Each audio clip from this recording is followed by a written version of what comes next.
In the previous video, we started talking about the equipment that you would need to set up to do your Wi-Fi penetration testing. So we started with talking about the laptop PC that you would be using, what kind of hardware you need for that. There's not so many requirements for that, but the Wi-Fi card that you are using would be something that's more critical because it needs to be able to go into monitor mode and be able to inject frames into the Wi-Fi network. We ended up by introducing the importance of the wireless chipset, because if you want to know whether something can go into monitor mode and can inject frames, you should not be just looking at the Wi-Fi card itself, but the chipset that goes inside it. That chipset might be coming from a different vendor, and sometimes it might not be so easy to find out which vendor provided that chipset for the vendor that's selling the whole interface card.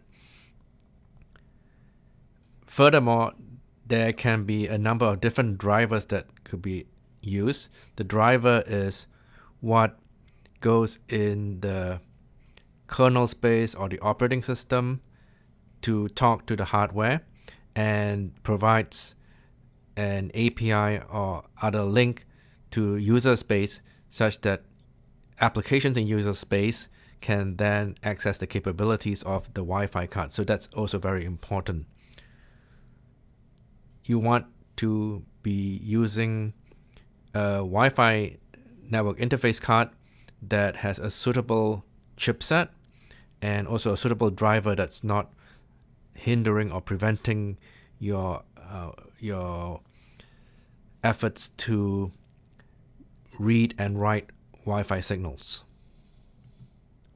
Here are some examples then of chipsets and drivers that would be good for our purposes. Now you can also do some Googling and look around for other equipment that is recommended by other people. These are just examples, and we are not promoting any particular brand or saying that anything is better or worse. Just some of the examples that you might typically find if you just look around.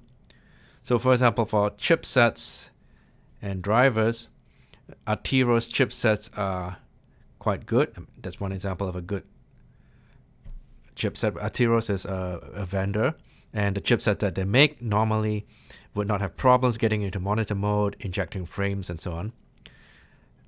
There have been some reports of difficulties with one of the drivers for Arteros chipsets, that being the ATH6KL.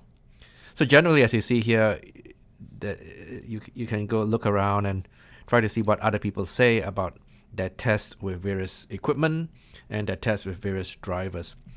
Rawling, Realtek are some other chipsets that generally have pretty good reports.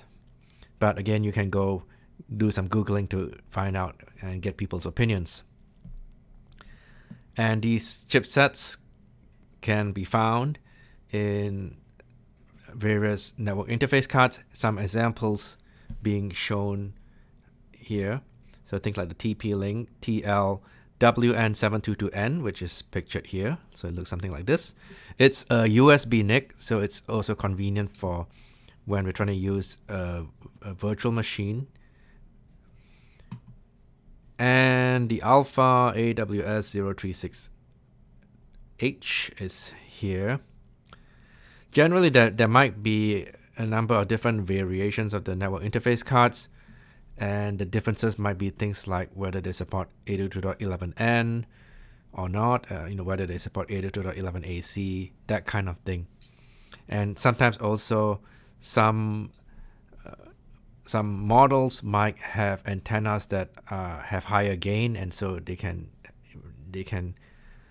communicate with access points that are further away.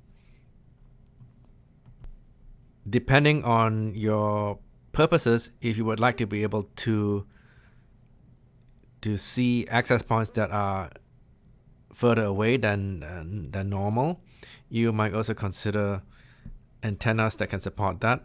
So you can extend the range of your Wi-Fi network using things like the high gain antennas. Antennas with higher gain might be having higher gain in all directions. So in that case, it would be an omnidirectional high gain antenna. So something that looks like this. There's no particular direction that it seems to be favoring. Whereas you can do even better in some cases by using directional antennas. If you know that the target access point is in a particular direction, then you can direct the communications, the wireless signals, to and from that direction. This is more power efficient.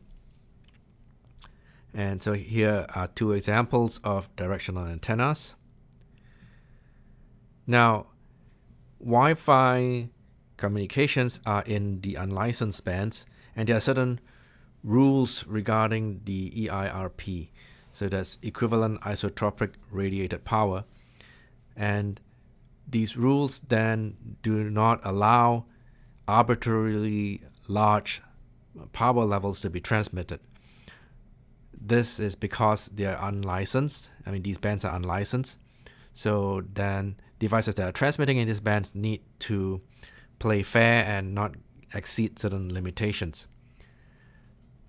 If the EIRP limitations were strictly based on EIRP limits, then directional antennas might not be too helpful, in a sense that you wouldn't be able to get further by using directional antennas and still remain within the limits. However, the limits do change and are more relaxed for the case that directional antennas are used